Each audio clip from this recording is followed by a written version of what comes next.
पार्श्वनाथ स्वामी जैन धर्म के 23वें तीर्थंकर है। उनका जन्म लगभग 3000 वर्षों पहले पौष कृष्णा एकादशी के दिन वाराणसी में हुआ था।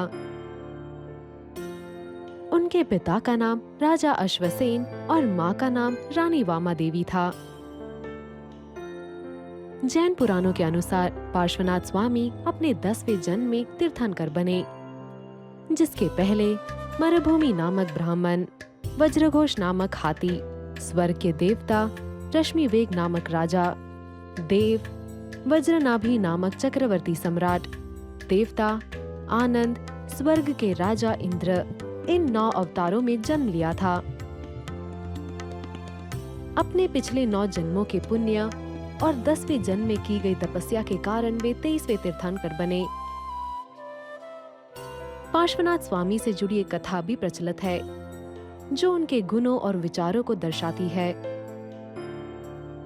एक बार की बात है, जब पार्श्वनाथ स्वामी अपने महल में बैठे हुए खिड़की के बाहर देख रहे थे, तब उनकी नजर अपनी प्रजा पर पड़ी, जो अपने हाथों में ढेर सारे उपहार लेकर जंगल की ओर जा रही थी। उत्सुक होकर उन्होंने अपनी माँ से इस बारे में पूछा। उनकी माँ ने उन्हें बताया कि गांव में तपस्वी कामत आए हुए हैं, जो पंचाग्नि तप के लिए जाने जाते हैं, और ये सभी लोग उन्हीं के लिए इतनी सारी भेंट वस्तुएं लेकर जा रहे हैं। उनकी माँ की भी तपस्वी को भेंट देने की इच्छा थी, और वे चाहती थी कि पार्श्वनाथ स्वामी भी उनके साथ तपस्वी कामत के आश्रम आए। पार्श्वनाथ स्वामी अपनी माँ की इच्छा का मान रखते हुए उनके साथ आश्रम चले गए। जब वह तपस्वी कामत के आश्रम पहुँचे, तब उन्होंने देखा कि कामत पंचाग्नि तप में मग्न है। वह अपनी माँ की बात का मान रखकर वहाँ आए तो थे, परंतु उन्हें ये चीज परेशान कर रही थी कि जो यज्ञ कामत कर रहे हैं, उसे प्रकृति का नुकसान हो रहा है, क्योंकि जिन लकड़ियों को वह जला रहे थे, वह भी इस संसार का एक भाग थी। इसके अलावा उस अग्नि की तपन से कई अन्य जीवों को हानि पहुंच रही होगी।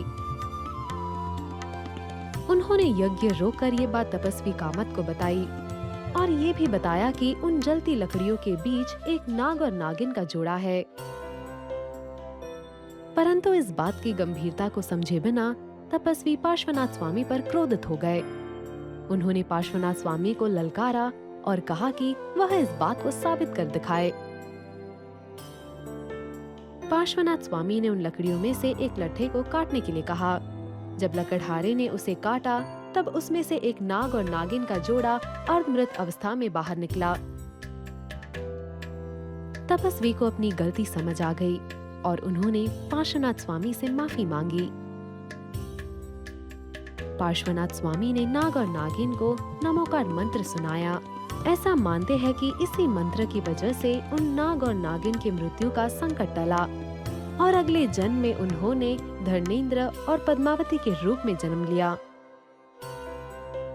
30 वर्ष की आयु में पार्श्वनाथ स्वामी ने संसार की मोह माया छोड़ मुनि दीक्षा ले ली। उन्हें चैत्र कृष्णा एकादशी के दिन कैवल्य ज्ञान की प्राप्ति हुई और वे 23वें तीर्थंकर बने। अपना पूरा जीवन धर्म और ज्ञान से लोगों को प्रेरित करने के बाद श्रावण शुक्ला सप्तमी के दिन उन्हें मोक्ष की प्राप्ति हुई।